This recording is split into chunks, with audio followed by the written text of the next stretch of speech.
Welcome to the Tech Egg. Don't get scrambled. Enjoy the video. In this video, I will show you how to make fudge frosting for cake.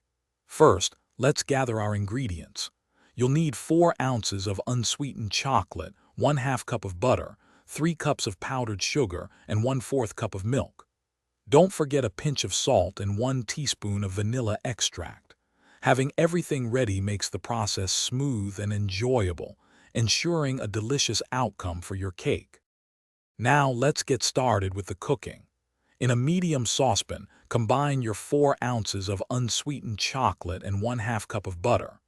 Melt these 2 ingredients together over low heat, stirring continuously until the mixture is completely smooth and glossy. Be careful not to scorch the chocolate. Once melted, remove the pan from the heat to prepare for the next steps. Next, we'll incorporate the dry ingredients.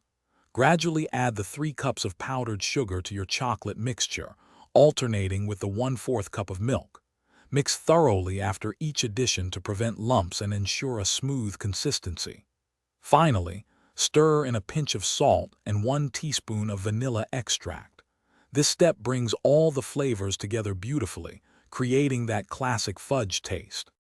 For the perfect finish, it's time to whip your frosting. Using an electric mixer, beat the fudge frosting until it becomes light, fluffy, and spreadable. This usually takes about 3 to 5 minutes. If the frosting is too thick, add a teaspoon of milk at a time until it reaches your desired consistency. If it's too thin, a tablespoon of powdered sugar can help. Enjoy your homemade fudge frosting. Thanks for watching. Consider subscribing if I helped unscramble your problems.